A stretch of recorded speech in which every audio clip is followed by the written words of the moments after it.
Stakeholder itu apa? Pihak yang ada gitu, Mbak. Pemangku kepentingan gitu, Mbak. Pemangku kepentingan. Pemangku kepentingan yang apa sih pemangku kepentingan? Kenapa dibilang pemangku kepentingan? Pemangku tahu ya orang yang memangku, pemangku kepentingan. Kenapa dibilang begitu kira-kira? Karena dia terlibat, Mbak, dalam Mhm mhm mhm, jadinya terlibat? ya, jadinya dia harus mengetahui tentang perusahaan kita gitu. Oke, bisa ada lagi selain Irgi yang mau ngomong? Karena, Ini mereka memiliki suatu peran di suatu perusahaan, Mbak. good, dia punya peran, betul. Ada lagi? Karena, stakeholder ini selain punya peran sama fungsi di perusahaan, dia juga hal yang dilakukan itu bisa berdampak, Mbak, ke Very perusahaannya. good. Dia betul, dia punya impact, ya. Dia punya kepentingan, ya. Saya punya kepentingan nih, ada di sini sekarang jam 7:30 karena saya punya komitmen untuk ngajar kalian. Itu adalah kepentingan saya, ya. Kepentingan kalian adalah untuk mendengarkan, kuliah misalnya. Nah, tapi tidak hanya sekedar, "Oh, we have our own interest," ya, kita juga punya interest, kita punya kepentingan. Tapi stakeholder itu adalah pihak-pihak yang pada akhirnya akan bisa mempengaruhi perusahaan kita, gitu. Balik lagi, sebetulnya nggak cuma perusahaan loh yang punya pemangku kepentingan. Kita sebagai individu punya pemangku kepentingan juga. Misalnya siapa? Kalian sebagai mahasiswa, stakeholder kalian siapa? Kalian sebagai mahasiswa, ayo, stakeholder kalian siapa? Dosen, orang tua, Good, dosen, terus siapa lagi? teman Very good. Terus yang ada di lingkup kampus. yang ada di lingkup kampus, oke. Siapa lagi? Dari internal kita kan orang tua, Mbak. Bener. Iya orang tua, betul orang tua, kakak adik gitu ya, Ya, keluarga. Terus keluarga. tadi betul, terus teman-teman ya, peer, teman apa namanya, sekelas, teman satu angkatan ya, terus satu kampus, itu semua stakeholder-nya kalian. Dan masing-masing itu punya kepentingan yang berbeda. Nah, sekarang kita akan belajar gimana sih kalau sebuah perusahaan itu mau berkomunikasi kepada pemangku kepentingannya. Ya, ini adalah peran dari humas. Dia harus bisa identify pemangku kepentingan itu siapa. Nah, sekarang kalau secara definisi mungkin teman-teman bisa lihat di sini gitu ya.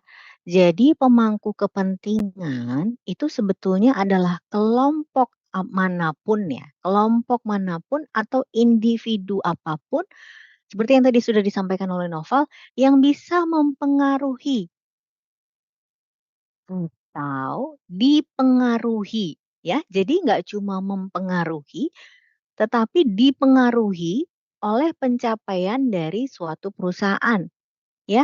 Jadi kalau misalnya saya perusahaan, teknologi, saya perusahaan handphone misalnya Apple.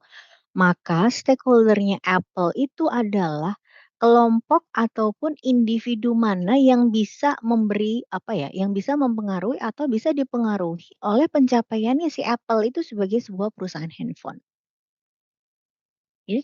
Jadi, apa namanya, itu secara definisi, ya. Kalau kita bilang kepentingan atau dalam bahasa Inggrisnya nih teman-teman stake, ya kalau bahasa Indonesia kan pemangku kepentingan, tapi kalau dalam bahasa Inggris sebetulnya stake itu kan adalah suatu kepentingan ya, holder adalah pemegang. Itu sebetulnya adalah si stake ini ya, si stake atau kepentingan ini adalah, sentral dari definisi ini gitu ya.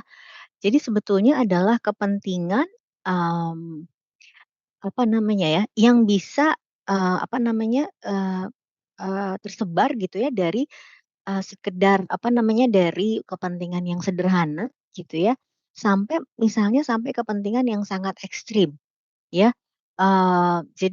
Jadi kalau kita bicara kepentingan itu nggak cuma misalnya, oh saya mau produk, kepentingan saya adalah, saya mau membeli produk Apple misalnya gitu ya, atau kepentingan saya adalah, karena saya adalah, orang yang kerja di LSM kepentingan, maka kepentingan saya terhadap Apple adalah saya ingin memastikan bahwa perusahaan Apple itu secara lingkungan bertanggung jawab.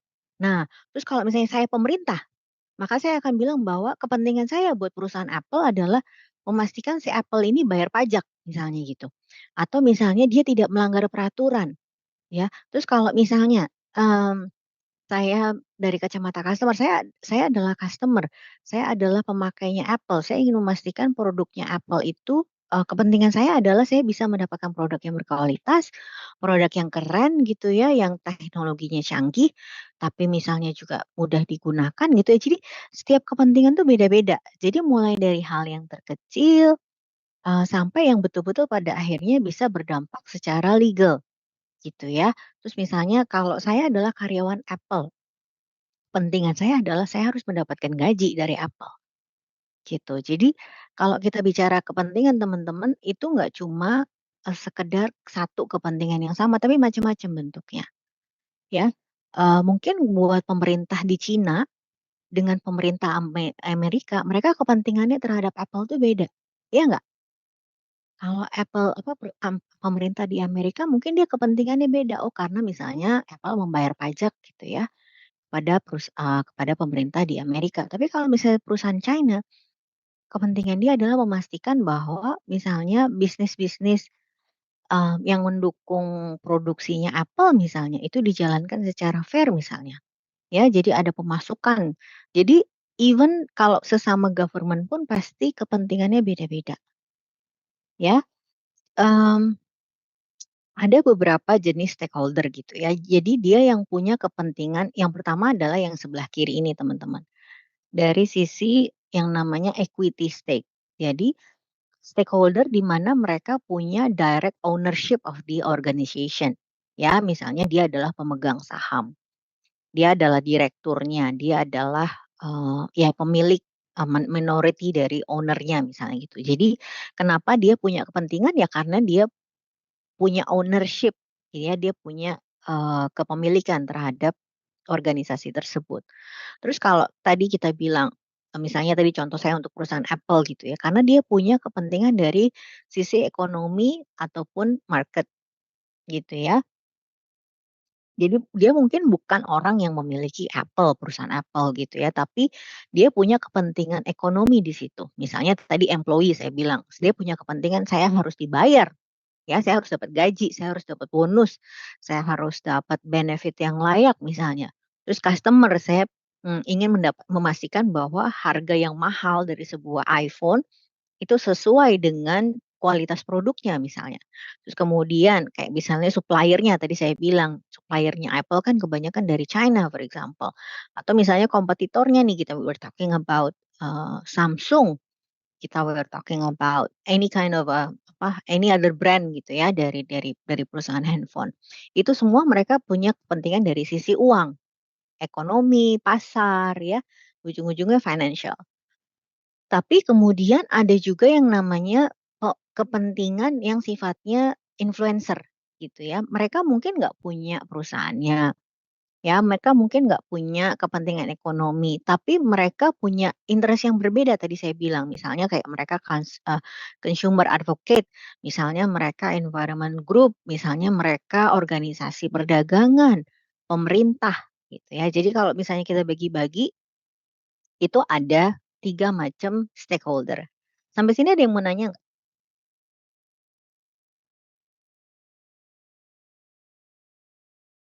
Ada yang bisa membantu saya mengulang? Jadi kalau pemangku kepentingan itu berarti apa artinya?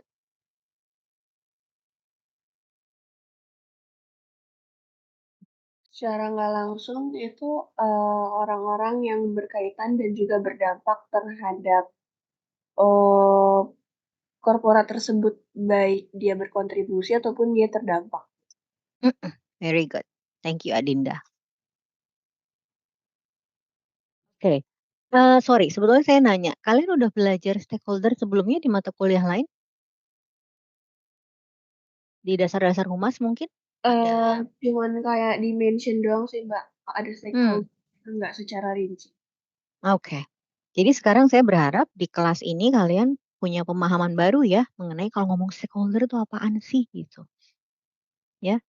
Kalau ngomong stakeholder itu apa, misalnya kayak kampus vokasi, siapa stakeholder-nya? Kalau dari segi equity, siapa stakeholder-nya vokasi?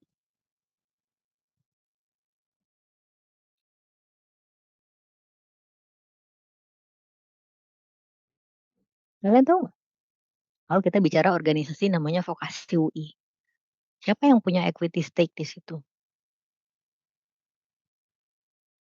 Seperti kayak mungkin direktur vokasi itu maksudnya? Mhm Ya, Direktur Vokasi, terus terus? kayak apa ya? Yang student manajemennya di vokasi, pokoknya orang-orang yang ring 1 di vokasi sih Mbak, kurang lebih. Boleh, bisa. Tapi yang memiliki vokasi itu siapa sih? Do we know? Keuntungannya larinya kemana? Coba nanti kalian cari tahu ya, iseng ya. Ini out of curiosity aja. Coba kalian iseng. Segala keuntungan yang diperoleh oleh universitas itu larinya kemana? Nah, dia adalah stakeholder equity namanya. Kalau dari sisi ekonomi atau market, siapa stakeholdernya Vokasi?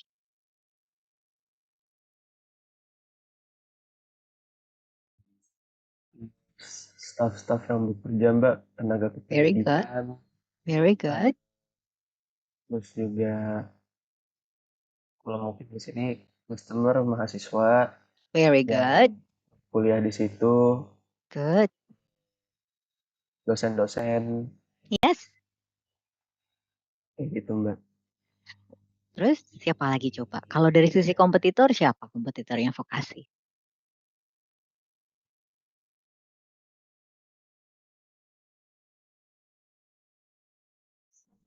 Mungkin fakultas lain.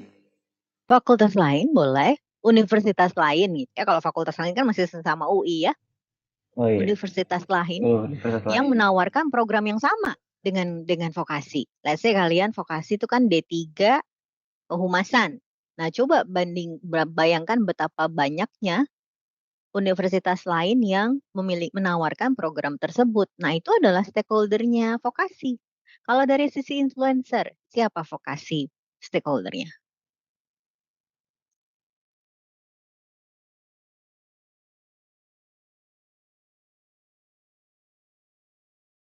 Hmm?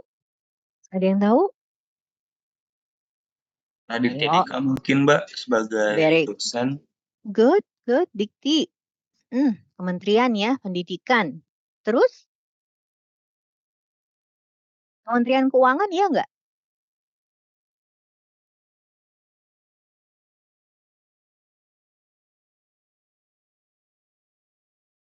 Iya dong, karena kan ada sebagian budget budget negara kan lari ke kampus UI, iya nggak? Harusnya gitu ya. Terus misalnya komunitas, I don't know ya, mungkin badan mahasiswa, BEM, ya nggak? Iya kan? BEM, karena segala kebijakan dari segala kebijakan universitas itu kan biasanya dipantau sama BEM, ya, Badan Eksekutif Mahasiswa. Terus bisa juga, siapa lagi ya yang kira-kira mempengaruhi dan dipengaruhi oleh vokasi? Masyarakat Depok, teman-teman. Ayo, menurut kalian itu apa? Masyarakat di sekitar, ya. Tergantung kalau misalnya dia misalnya di daerah kukusan, nah maka dia berarti adalah punya kepentingan ekonomi karena dengan adanya kalian, ekonomi mereka jalan, mereka bisa buka kos-kosan, mereka bisa buka warung, ya nggak?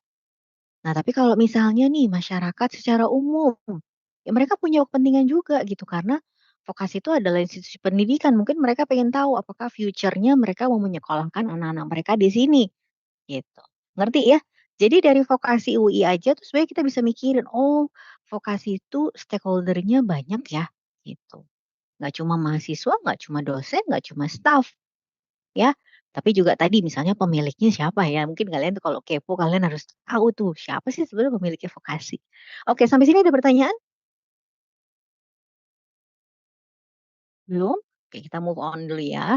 Nah, ini tadi saya bilang, jadi ya dari 3 ini sebetulnya kalau kita kelompokkan, biasanya nih kayak gini teman-teman. Jadi ada organisasi, ada investor ya yang punya apa tadi equity stake, ada political group. Nah, kalau political group ini, mmm biasanya, apa ya, perusahaan-perusahaan besar itu kayak misalnya perusahaannya Pak Surya Paloh ya, Oh, kita tahu persis tuh misalnya dia punya pemangku kepentingan dari kelompok politik yang mana. Tapi kalau kita bicara political, teman-teman, ini tidak hanya terbatas pada partai politik ya, tapi secara umum political ya. Jadi ada apa namanya, ada kepentingan politis di situ. Ya, dan politis itu tentu saja tidak hanya terbatas pada apa namanya, partai politik aja gitu ya, tapi any political group. Terus customer, ya tadi kita udah bicara misalnya kalau vokasi artinya customer-nya mahasiswa, kemudian community, masyarakat sekitar, karyawannya, asosiasi perdagangannya. Ya kalau tadi misalnya si Apple, maka berarti dia asosiasinya asosiasi teknologi, asosiasi apa produsen handphone probably ya, we don't know ya. Terus kemudian kita bicara supplier, pemasok ya mulai dari segala macam plastiknya, dari sisi teknologi yang ada di dalamnya, dari sisi kabelnya, dari sisi apapun itu tuh pasti butuh supplier. Pemerintah definitely. Ya, jadi kurang lebih biasanya ini adalah kelompok-kelompok yang namanya stakeholder. Gitu ya. Nah, sekarang gini, dari sekian banyak stakeholder, teman-teman.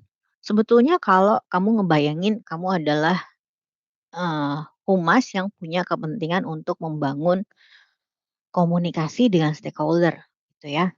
Kan tadi katanya stakeholdernya banyak tuh. Kalian bayangin kalian adalah humasnya vokasi. Terus kalian ngomongnya gimana dong ya kalau ke semua kita harus ngomong, "Entar kerjaan kami banyak banget, Mbak." Iya, betul, kerjaan kita banyak.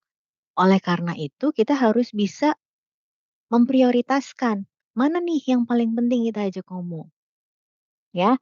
Makanya kenapa kalau kalian tadi udah mengidentifikasi vokasi itu stakeholder-nya ini. Terus kalian adalah humas vokasi, maka kalian harus bisa menentukan secara power stakeholder-stakeholder kalian tuh ada di mana sih, gitu ya. Jadi kalau misalnya kita lihat dari, matriks ini, kita lihat ke atas itu adalah power, ya, power tahu ya, power itu adalah, kekuatan.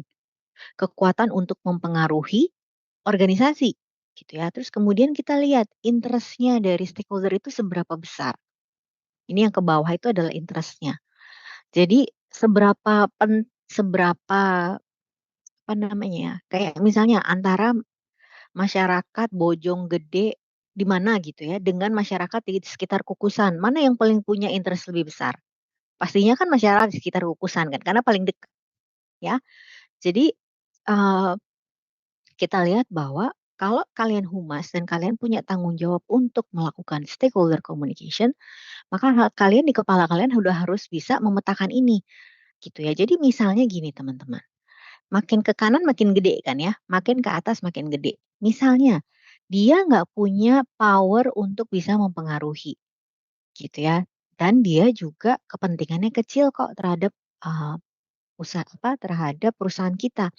Maka sebetulnya kita harusnya minimum effort aja, gitu ya. Jadi kita nggak usah terlalu banyak effort lah untuk berkomunikasi dengan mereka.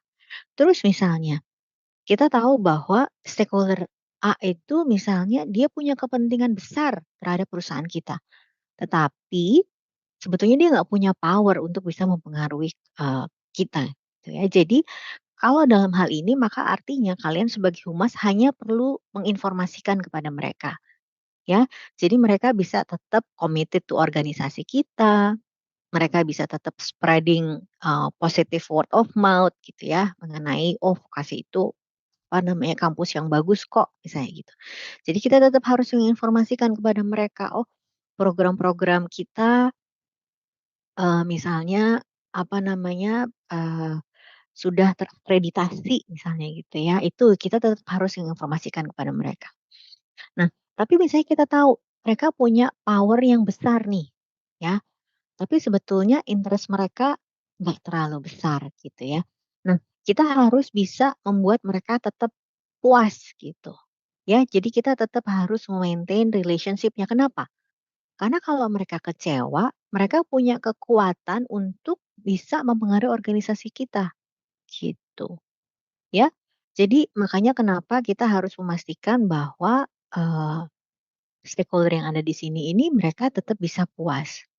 Nah, ada lagi nih yang terakhir teman-teman, dia punya power untuk mempengaruhi dan dia juga punya interest besar terhadap, terhadap perusahaan kita.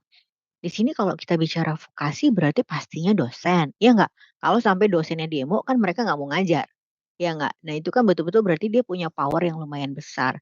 Terus pastinya, mahasiswa punya power loh. Jadi harusnya kita sebagai humas, kalau kita humas ini maka kita akan memperhatikan mahasiswa karena memang dia punya interest yang paling besar, tapi dia juga punya power gitu ya untuk bisa mempengaruhi organisasi.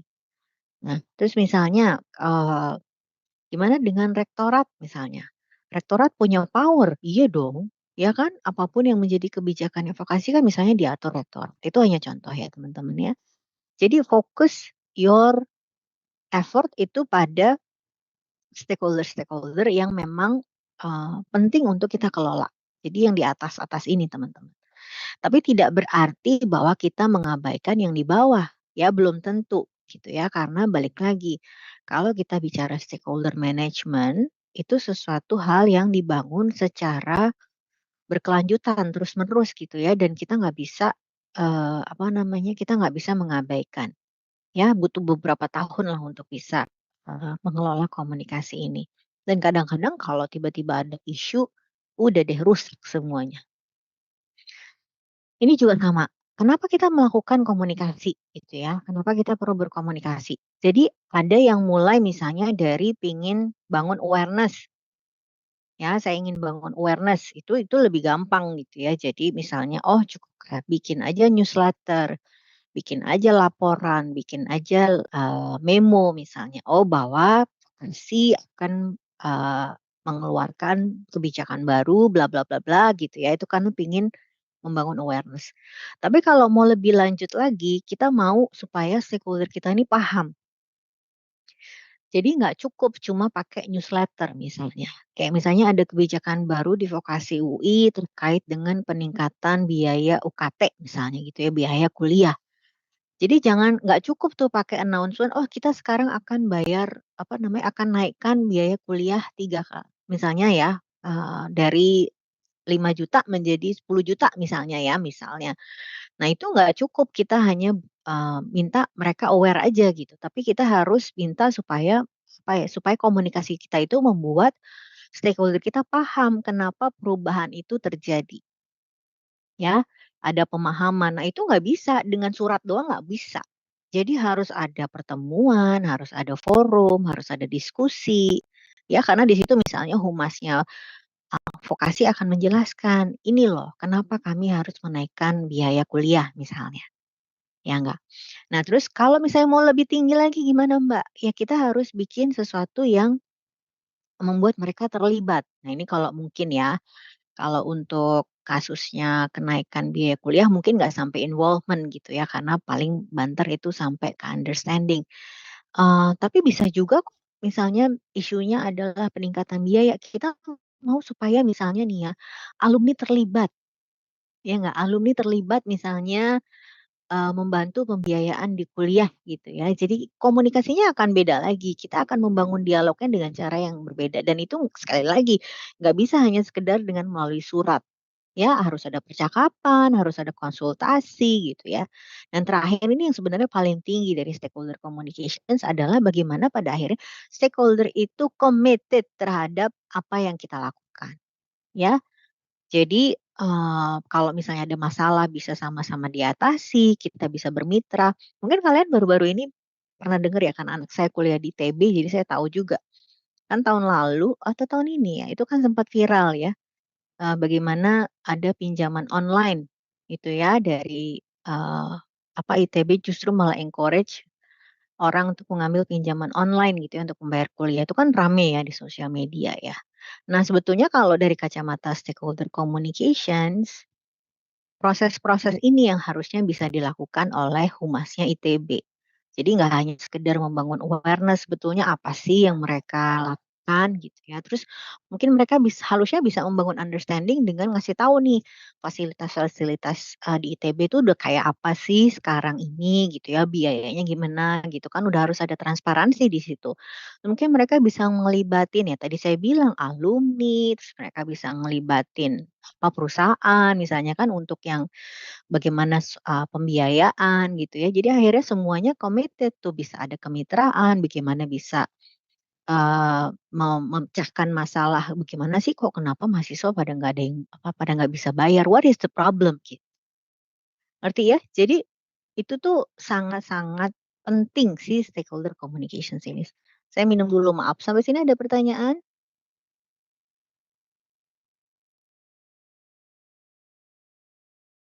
Oke, ya. Jadi komunikasi stakeholder itu nggak sesederhana itu ya teman-teman ya, ternyata ya. Pertama kamu harus tahu apa namanya, kamu harus tahu stakeholder-nya siapa, kamu harus tahu kepentingannya dia ada di mana, terus udah gitu tujuan kamu apa ngomong sama stakeholder. Nah ini juga sama ya, eee ini hanyalah model-modelnya aja teman-teman. Jadi kalau misalnya mau satu arah ya seperti ini, organisasi, korporat dengan stakeholder-nya. Tapi kalau mau yang sifatnya persuasif ya harus dua arah, ya harus dua arah. Tapi juga tidak hanya sekedar kita meng-influence ya, kita hanya tidak sekedar mempersuasi, tapi kita juga secara, apa ya, secara kontinu kita membangun dialog. Nah ini biasanya yang di bawah ini paling efektif. Kenapa? Untuk menghindari krisis. Jadi, dari awal kita udah bangun komunikasi duluan. Ini biasanya berlaku buat misalnya perusahaan-perusahaan yang memanfaatkan sumber daya alam, ya, mulai dari pertambangan, perusahaan air, tekstil yang pakai air gitu ya. Nah itu harusnya mereka dari awal tuh sifatnya dialog. Jadi mau ada isu, mau nggak ada isu, dia harusnya membangun dialog. Jadi dia membuka kesempatan buat stakeholder-nya ngasih masukan. Ya, jadi nggak tiba-tiba, oh perusahaan mining ini misalnya dituntut gitu ya oleh masyarakat sekitar ya, karena mereka sudah membangun komunikasi duluan dari awal, ya.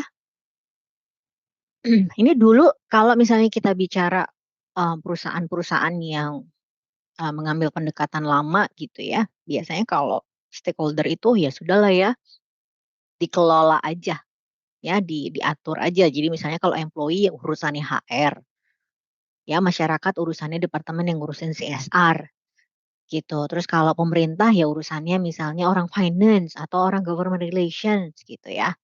Terus kalau perusahaan-perusahaan yang menganut sistem yang lama tuh biasanya yang penting hubungannya baik, ya jangan apa namanya, jangan sampai mereka ikut campur lah sama operasional perusahaan kita. Terus biasanya kalau bicara stakeholder relationship itu mereka short term business goal-nya. Tapi kalau perusahaan yang udah lebih open minded, sudah lebih terbuka, maka mereka nggak akan melihatnya sebagai, "Oh stakeholder itu harus dikelola," nggak gitu. Jadi stakeholder itu harus di-engage ya, dan kita bicara bukan cuma mengelola hubungan, tapi membangun hubungan. Jadi gini, bedanya kalau perusahaan yang pola pikirnya lama, dia akan bilang bahwa, "Yuk udahlah kelola aja lah masyarakat sekitar supaya mereka nggak gangguin kita, yang penting mereka nggak gangguin kita." Tapi kalau yang memang mereka open minded ya, mereka tuh, apa namanya, pasti justru mau menjadi jembatan, ya justru malah mereka mencari-cari nih, kira-kira apa yang bisa kita lakukan ya buat stakeholder ya, stakeholder itu punya feedback apa terhadap kita. Jadi mereka nggak cuma buffering ya, nggak cuma melindungi, tapi mereka justru mau creating opportunity. Nah ini dampaknya jangka panjang teman-teman, ya. Dan sampai sekarang terus terang, memang tidak semua perusahaan ada di posisi yang kanan. Apakah mereka salah? Ya enggak juga sih, kan tergantung bisnisnya, tergantung objektifnya apa. Tapi kalau mereka mau membangun bisnis long term, mereka harusnya mulai memikirkan yang sebelah kanan, gitu ya. Karena stakeholder itu harusnya tidak hanya sekedar dikelola, tapi juga di-engage, ya. Baik. Sampai sini ada yang mau bertanya? Mbak, aku Hmm. ingin bertanya Mbak, tadi kan kita udah ngebahas tentang bagaimana mau komunikasi sama stakeholder tuh dan Mhm. urutannya, Mhm. sama kayak dan juga kayak matriksnya, power matrix Yes. buat Yes. mengurutkan siapa dulu yang paling penting, siapa dulu yang belakangan. Good. Kalau dari caranya sendiri Mbak, apa sih Mhm. etikanya kita ini ketika ingin berkomunikasi sama mereka gitu? Mhm. Kalau di mata kuliah sebelah mata kuliah Mas Doni kan diajarin bahwa setiap kita pengen mengeluarkan sesuatu itu ada standar etika yang harus kita penuhi dulu gitu Mhm. loh. Baik itu secara penyampaian, bahasa mungkin atau segala macam gitu. Nah, Mhm. kalau ke stakeholder ini apa etikanya Mbak? Apakah eh, berbeda tipe stakeholder tuh code of conduct etikanya tuh berbeda gitu? Mhm. Mhm. Mungkin Mbak Mel bisa kasih contoh mungkin entah itu mungkin dari Merck atau mungkin dari yang Mbak tahu ketika ingin berkomunikasi ke stakeholder itu apakah standar etikanya tuh berbeda antar Mhm. tipe stakeholder gitu. Very good. Oke. Oke, kalian mau contoh realnya ya? Noval mau dengar contoh realnya. Itu benar banget, apa yang diajarin Mas Doni pastinya benar banget ya. Jadi kalau misalnya kita bicara sebetulnya tidak hanya stakeholder communications ya, tapi everything that we do di humas itu pastinya ada etikanya ya. Karena, eee, I think semua profesi juga harusnya ada yang ngatur ya. Karena apa sih etika itu? Saya balik tanya dulu ke Noval, apa sih etika itu? Etika itu Mhm. kalau pemahaman saya Mbak adalah Mhm. suatu nilai yang dianut sama Mhm. masyarakat Mhm. eh, yang bisa membuat kita tuh berkata bahwa oh hal ini tuh sesuai atau hal ini tuh tidak sesuai gitu Mbak. Good, betul. Nah jadi, apa yang membangun jadi gini, etika itu kan kalau bahasa sederhananya betul tadi kata Noval ya, kalau mungkin itu adalah lebih ke nilai-nilai ya, ya nggak? Nah biasanya pada akhirnya, nilai-nilai yang common, yang akhirnya dianut oleh banyak pihak ya, makanya menjadi suatu etika. Jadi kalau ke kampus nggak boleh tuh misalnya pakai sendal jepit, itu udah nggak beretika gitu ya. Terus udah gitu, siapa yang bikin aturan itu? Ya masyarakat, ya nggak? Pada akhirnya diadaptasi oleh kampus, diadaptasi oleh, eee, institusi pendidikan bahwa, yang namanya, apa namanya, kita mau berpendidikan, mau, apa namanya, mau ketemu sama dosen nggak bisa sembarangan, ya. Sama dengan misalnya kalian mau ke tempat ibadah, itu semua itu dianut oleh banyak orang. Nah, kembali ke pertanyaannya Noval, gimana nih kalau dalam stakeholder communication, etikanya gimana? Of course itu, eee, kalau menurut saya pribadi ya, sebetulnya etika itu bisa apply to every stakeholder.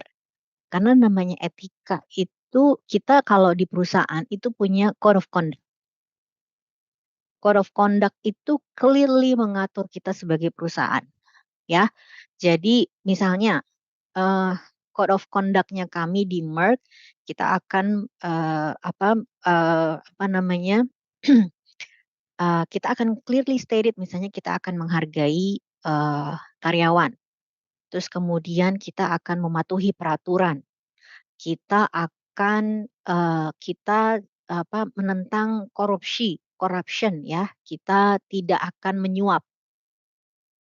Nah, si code of conduct itu pada akhirnya akan kita terapkan ketika kita berkomunikasi dengan stakeholder manapun, mau dia para dokter, mau dia apoteker, mau dia apa, mau dia, asosiasi, ya mau dia, kalau di kami itu departemen kesehatan, BPOM, itu semua akan kita berlakukan secara sama, ya. Karena yang akan membedakan itu adalah message-nya Noval.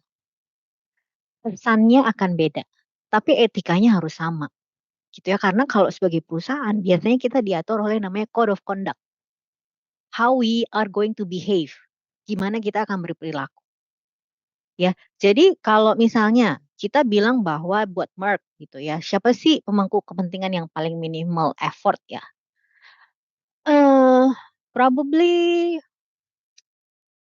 I don't know ya, probably misalnya karena kita cuma punya satu pabrik nih di Jakarta ya, di Pasar Rebo. Ya mungkin masyarakat di Jakarta Selatan atau probably di Jakarta Pusat itu kita nggak terlalu punya kepentingan di situ gitu, karena kepentingan utama kita adalah masyarakat di sekitar pabrik. Mungkin juga secara spesifik kelurahan Pasar Rebo, itu adalah stakeholder penting kami gitu ya. Tapi tidak berarti bahwa kemudian kita jadi sembarangan misalnya, apa yang kita limbah kita misalnya, ya udah kita buang aja ke Bogor, you know, nggak gitu kan, gitu. Karena memang balik lagi kalau bicara etika, itu diatur oleh perusahaan tersebut dan itu kita harus melakukan sama gitu ya, ke semua stakeholder kita. Yang membedakan Noval adalah strategi komunikasinya dan pesannya, ya. Jadi tentunya kalau misalnya dengan para dokter, kan pesannya akan berbeda, ya, dan aturan-aturan lain yang misalnya nih kalau eee, dengan dokter kita boleh promosi obat, itu kan ada aturannya ya, aturan yang menyertainya itu pastinya kita harus patuh pada itu. Tapi kalau misalnya ke pasien kita nggak boleh ngomongin obat, nggak boleh, terlarang. Kita nggak boleh ngomongin obat, makanya kita ngomonginnya penyakit, gitu ya. Jadi message-nya yang berbeda, strateginya yang berbeda. Tapi etikanya apa? Ya harus sama. Gitu. Karena balik lagi etika itu adalah sesuatu nilai-nilai yang dianut oleh organisasi untuk mereka bisa survive, untuk mereka bisa bertahan, ya. Kira-kira menjawab nggak? Make sense nggak? Iya, Mbak, baik, Mbak. Oke, thank you. Tadi kayaknya saya lihat ada yang resen, kepencet atau benar-benar mau bertanya? Terima kasih, Mbak. Iya, sama-sama. Ada lagi tadi yang resen atau tadi cuma kepencet? Ada lagi yang mau bertanya?